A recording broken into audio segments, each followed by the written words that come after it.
इसलिए 12 वर्ष में एक बार कुंभ आता है, जिसे पूर्ण कुंभ कहते हैं। क्या कहते हैं? पूर्ण कुंभ। लेकिन एक है महाकुंभ।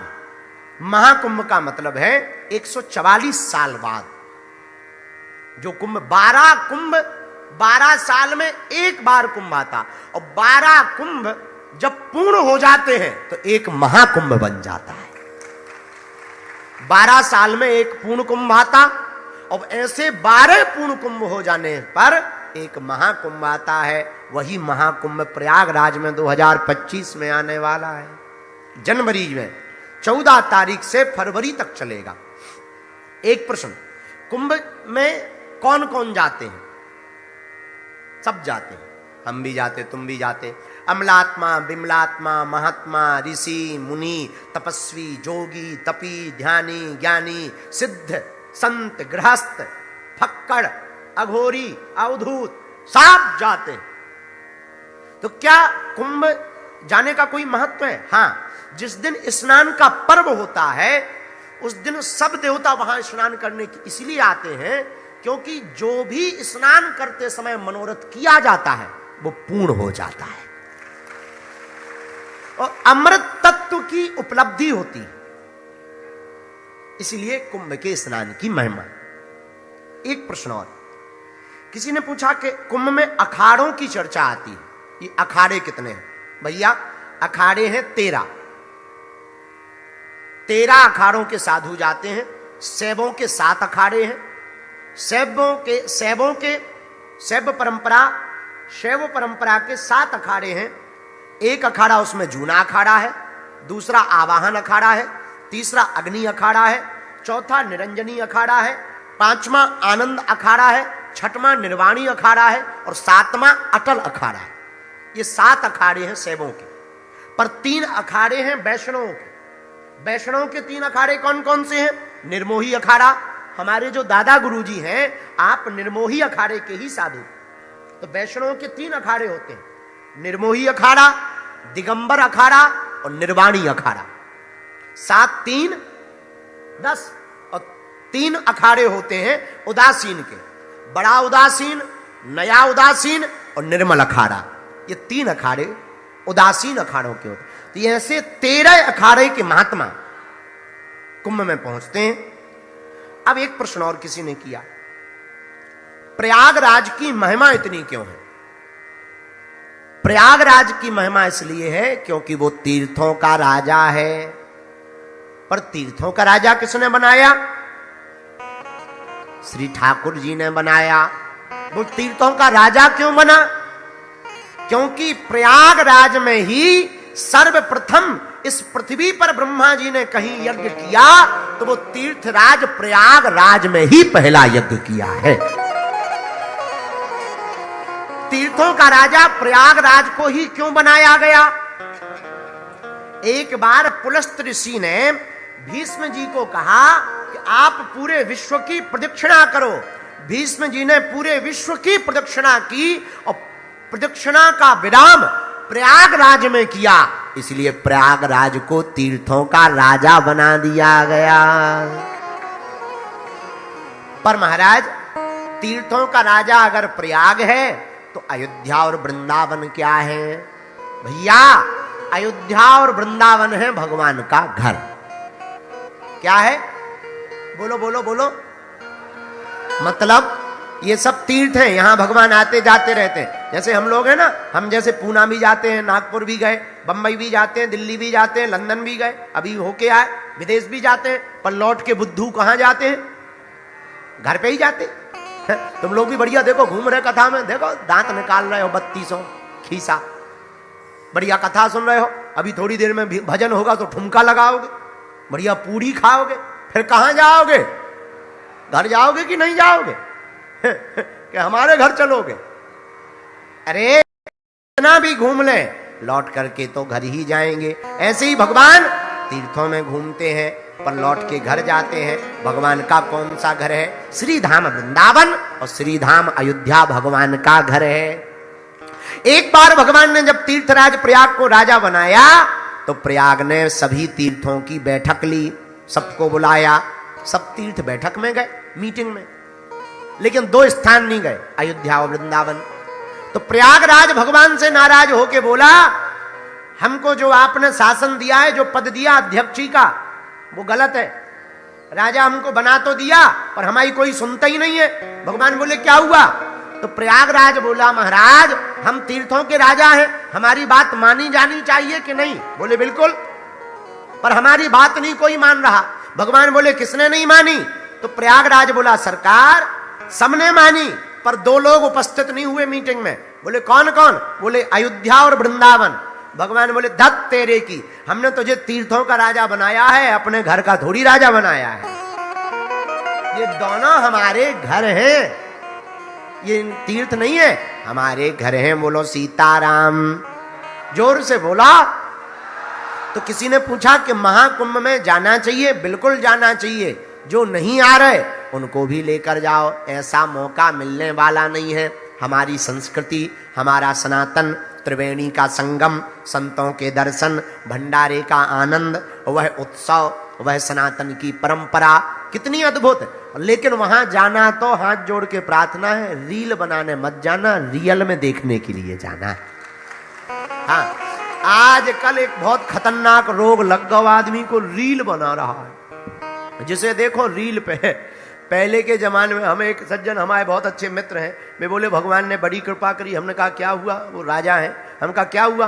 बोले बताओ तो, जिनके डांस देखने के लिए हमारे बड़े बड़ी हवेलियां बिक गई, अब वो रील पे डायरेक्ट मिल जाती है।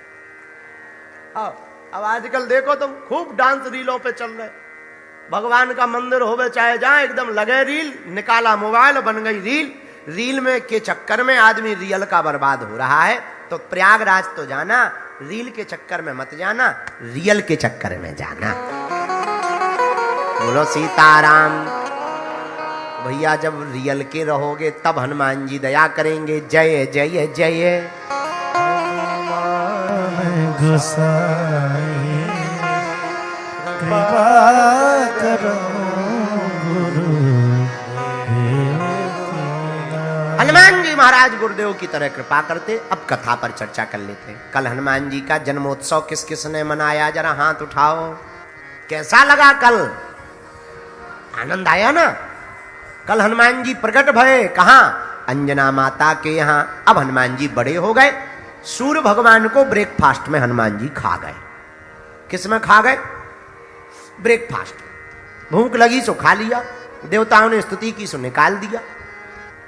सात देवताओं ने वरदान दिया। हमने कल वरदानों की चर्चा की, कौन से देवता ने हनुमान जी को कौन कौन सा वरदान दिया, इस पर कल हम सबने विस्तार पूर्वक चर्चा की। अब आगे की कथा सुनो। हनुमान जी और बड़े हुए। माता को चिंता हो गई कि बेटा को पढ़ाया कहां जावे। अंजनी माता ने एक दिन हनुमान जी से कहा, बेटा सबसे बढ़िया गुरु जी तो हैं सूर्य भगवान, अगर वो तुम्हें पढ़ा दे तो बहुत अच्छा रहेगा। हनुमान जी बोले, उनसे तो हमारी पुरानी दोस्ती, अभी जाते पढ़ते, आज्ञा दो माता। अंजनी माता ने आशीर्वाद दिया। हनुमान जी थोड़ा चंचल थे, एक छलांग लगाई और हनुमान जी के सामने आ गए। हनुमान जी ने कहा, गुरु जी की जय हो। हनुमान जी को देखकर सूर्य भगवान ने कहा, भाई कौन हो तुम? सूर्यदेव ने कहा, कौन हो तुम? हनुमान जी ने हाथ जोड़ के कहा, हमें नहीं पहचाना। सूर्य भगवान बोले, देखे देखे तो लग रहे हो। हाँ सही कहा, हम वही हैं जो बचपन में आपको खा गए थे ब्रेकफास्ट में। अच्छा अच्छा, किस लिए आए? आज फिर तो नहीं भूख लगे आए? नहीं नहीं, भूख नहीं लगी। किस लिए आए हो? महाराज आप हमको अपना शिष्य बना लो। सूर्य भगवान ने मन में सोचा, ऐसा खतरनाक शिष्य नहीं बनाना चाहिए। कहीं हम शिष्य बनावे, इसको पढ़ाई करवावे, कल के दिन पढ़ते ही पढ़ते भूख लगे आए, कब खा जावे कोई ठिकाना थोड़ी है। खतरा मोल नहीं लेना चाहिए। तो सूर्य भगवान टालने लगे, भैया हम किसी को पढ़ा नहीं सकते। हनुमान जी बोले, क्यों नहीं पढ़ा सकते हो? सूर्य भगवान बोले, देखो हम एक जगह थोड़ी टिकते, चलते रहते। चलने वाला आदमी पढ़ा थोड़ी पाएगा, रुकना पड़ता है। हनुमान जी बोले, चिंता ना करो, गुरुजी चलते रहेंगे तो चेला भी चलता रहेगा। सूर्य भगवान बोले, तब भी लफड़ा है। बोले क्या? बोले पढ़ाई हमेशा सामने रहना चाहिए। अब चलोगे तो या तो बगल में चलोगे या पीछे, आगे चलोगे तो पीठ कर लोगे। हनुमान जी बोले बिल्कुल चिंता ना करो, आगे चलेंगे, पीठ नहीं करेंगे, उल्टे चलेंगे, मुंह तुम्हारी तरफ कर लेंगे और चलेंगे। सूर्य भगवान बोले क्या गजब के आदमी हो, पहले ही दिन तुम उल्टे चलोगे, गुरु के सामने ही उल्टे चलोगे। तो क्या गजब का उत्तर हनुमान जी ने दिया। बोले गुरुदेव, जो गुरु को देख करके अपनी चाल चलना ना बदल दे, उसको देखने का मतलब क्या होता है?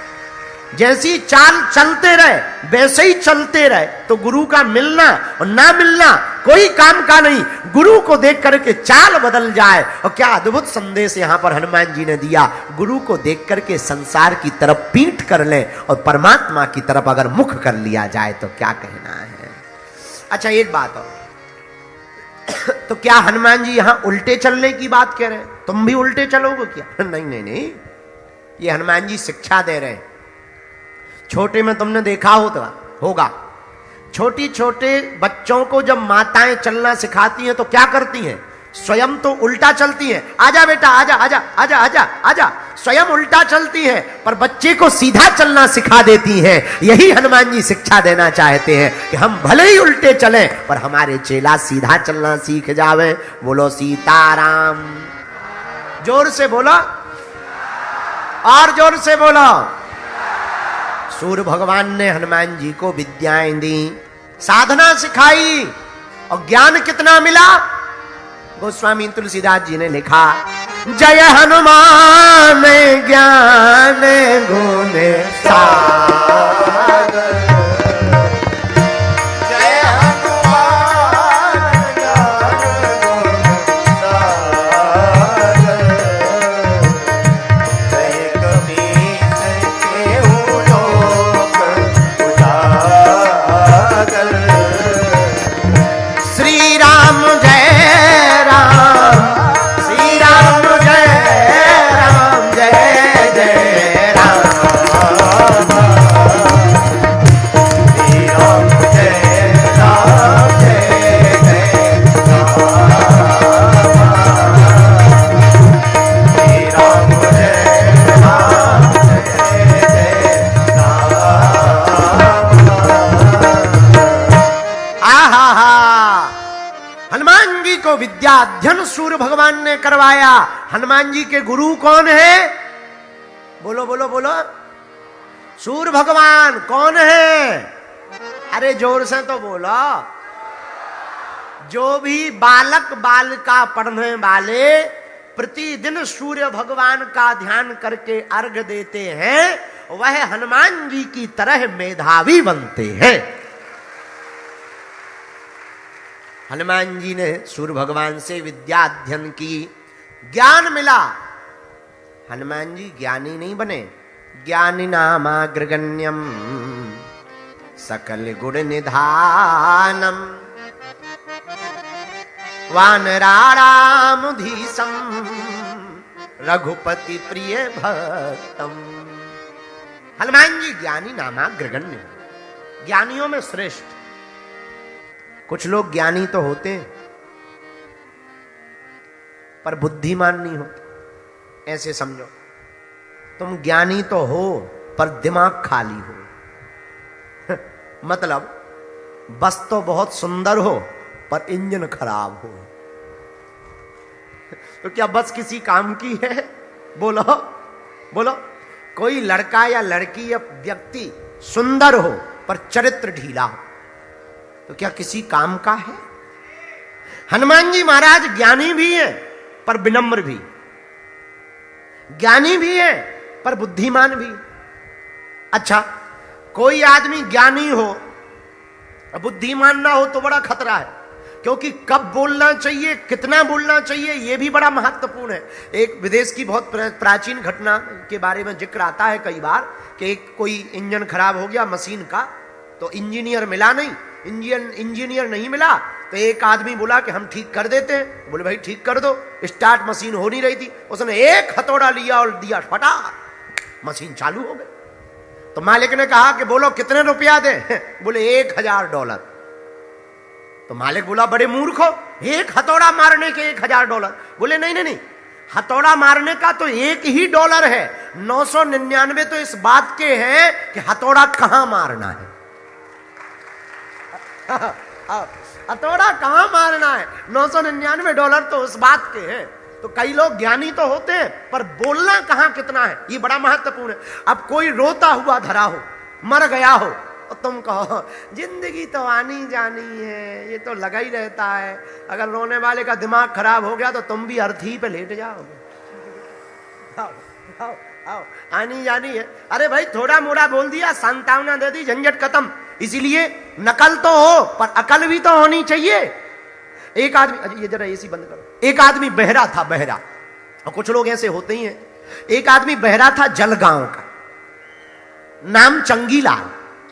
जलगांव का आदमी बहरा था, सुनाई नहीं देता था, लेकिन इतना मूर्ख आदमी कि सुनाई भले ही नहीं देता था, पर सामने वाले को यह आभास नहीं होने देता था कि हमें सुनाई नहीं दे रहा। और तुम कभी देखना, बहरे आदमी हमेशा ऊंची आवाज में बात करेंगे, क्योंकि उन्हें भी यही लगता है कि इसे भी तेज सुनाई देता है। तो बहरा, अब मित्र बीमार हो गया, उसका चंगीलाल का मित्र बीमार हुआ, बहरा था। पत्नी ने कहा कि मित्र के पास बैठे आओ, बीमार हो गया बीमार। इसने कहा हम जा रहे। तो पत्नी ने कहा किसी बच्चे को साथ में ले जाओ, वो तुम्हें बता देगा। अरे बोले यहां किसी को नहीं ले जाना, किसी को पता थोड़ी हम बहरा है, अंदाजा लगा के 2-4 बातें ही तो पूछनी है, पूछ लेंगे, अंदाजा लगाएंगे। पत्नी बोली भाड़ में जाओ, मत ले जाओ। अब ये गया। अब इसने कहा अपने मित्र से, और मित्र कैसे हो? तो मित्र को तो हो रहा था दर्द, बोला मर रहे। इसको लगा कि ये कह रहा है कि ठीक है। मित्र ने तो कहा मर रहे हैं। इसने कहा चलो भगवान जल्दी सुने।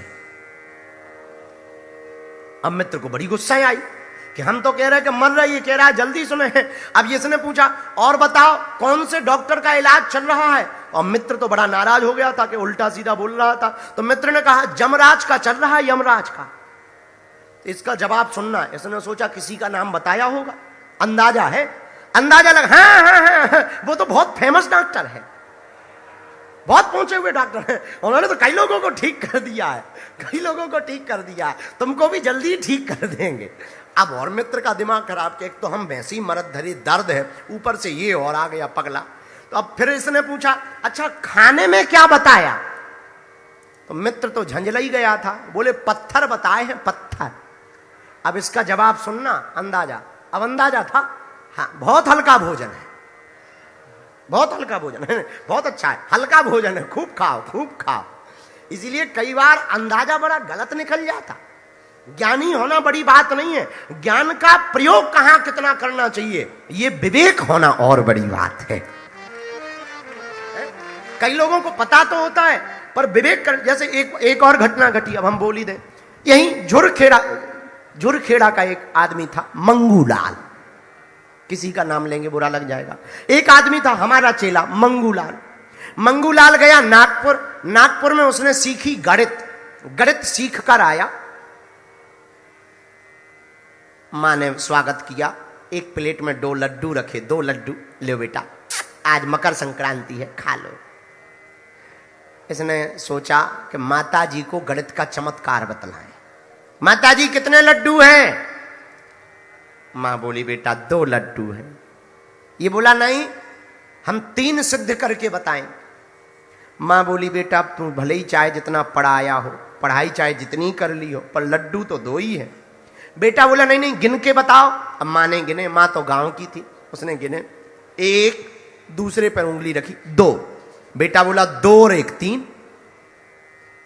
मां बोली बेटा लड्डू तो 2 ही है। इसने कहा नहीं नहीं पर 3 है, 2 और 1 3 होते हैं, फिर से गिन लो। मां ने फिर कहा 1 और 2। बेटा बोला हाँ, और 2 और 1 कितने होते हैं? 3। मां बड़ी परेशान हो गई, बोले बस यही तो पढ़ाई है माता जी। वहीं बगल में बाप बैठा था, पिताजी बैठे थे। वो बोले बेटा बिल्कुल सही कह रहा है, तेरी मां मूर्ख है, लड्डू 3 है, पर सुन, 1 हम खा लेते हैं, 1 तेरी मां को खिला देते हैं, तीसरा तू खा लेना। बाप आकर बाप होता है, बाप आकर बाप होता है। तो ज्ञान कहां देना चाहिए, कितना देना चाहिए, ये बड़ा महत्वपूर्ण होता है। अगर तुम जो है, अब कोई आदमी हमसे कहे और बताओ बागेश्वर में ऐसी लाइटें लगी वैसी, अरे हम बागेश्वर में रहते, हमें पता है कैसी लगी।